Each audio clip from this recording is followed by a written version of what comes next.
If I were to ask you to guess what the most universally interesting thing about watches was, what would you say? Investment? Diamonds? Branding? All those things are indeed very popular, but there's something else in this bizarre industry that seems to capture people's attention like nothing else. Thinness. The thinnest watches in the world draw crowds like you wouldn't believe, to marvel at the incredible complexity and delicacy of mechanical watches that are barely thicker than a credit card.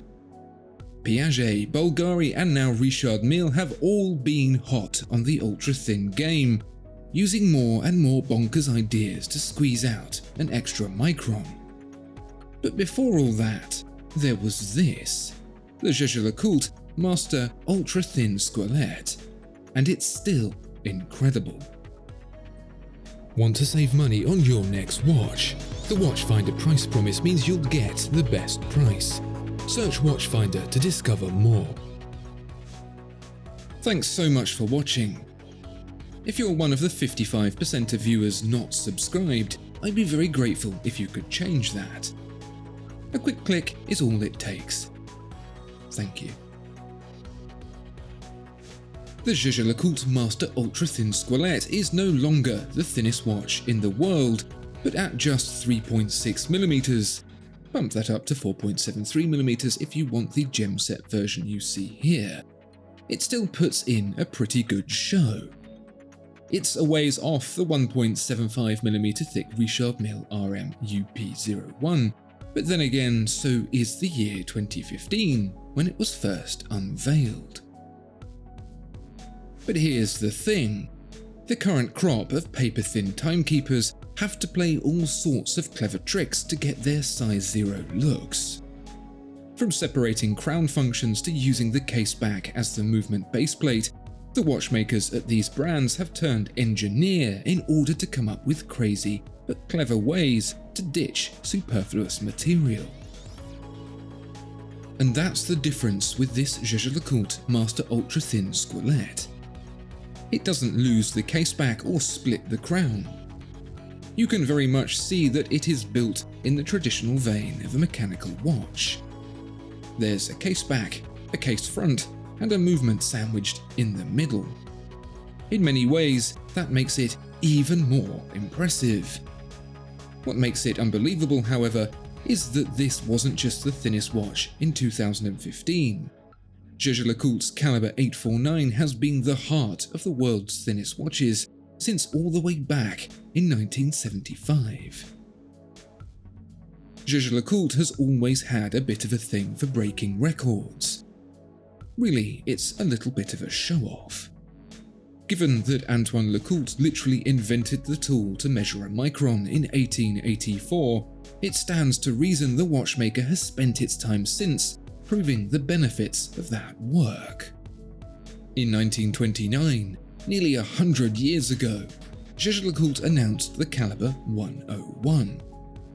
It was, and still is, the smallest movement ever made, 14mm in its longest dimension, 4.5mm wide, and 3.4mm tall.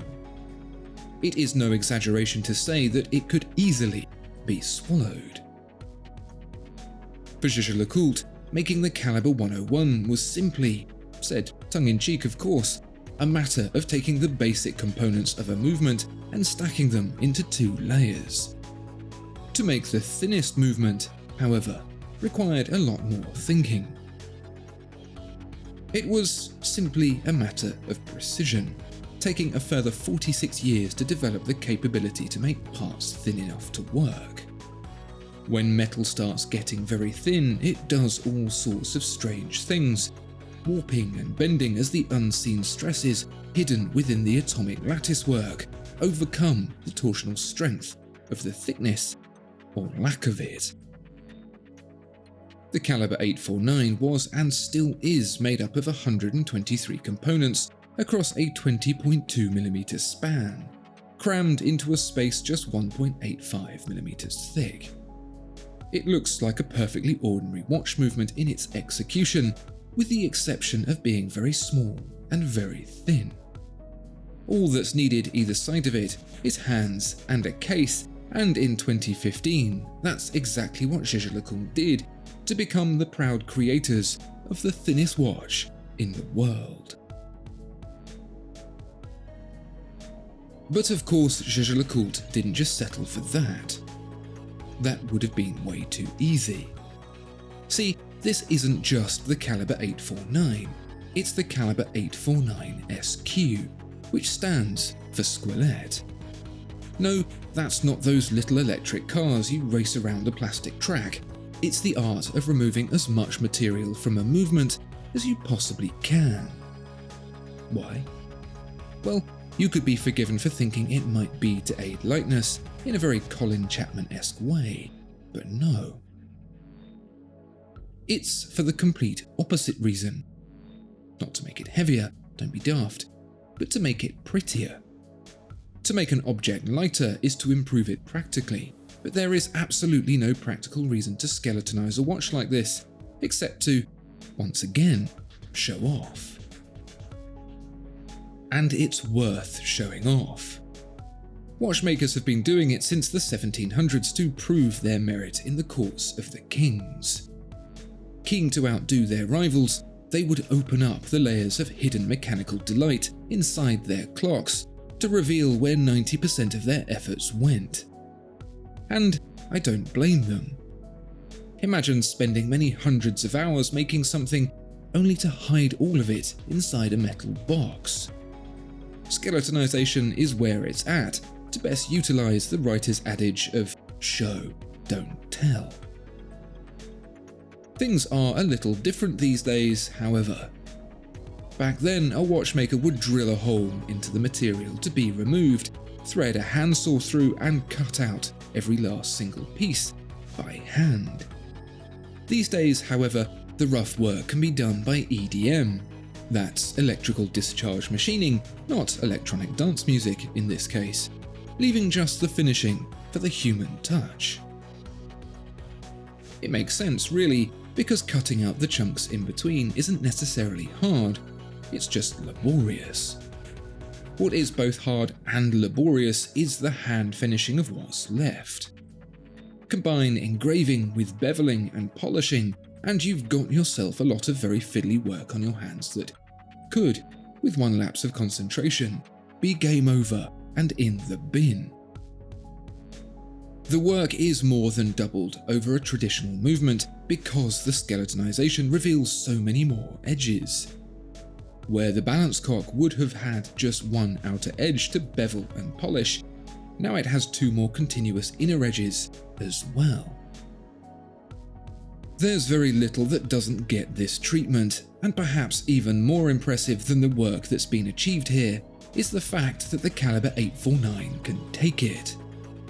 Imagine that, the caliber 849 being constructed to tolerances fine enough to make it the thinnest movement in the world, and then when over half of that structural material is removed, it's still fine.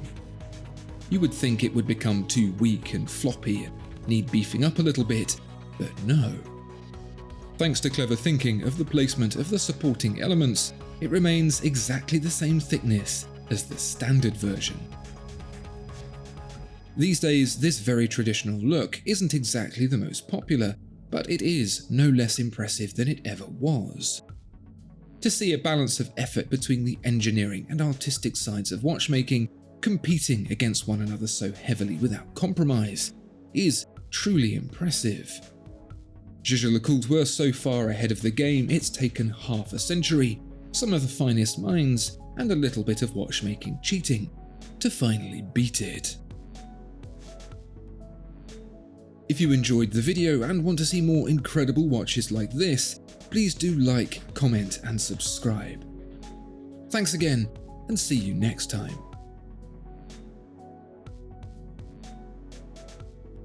Discover more exceptional watches at Watchfinder. Thank you so much for watching this video.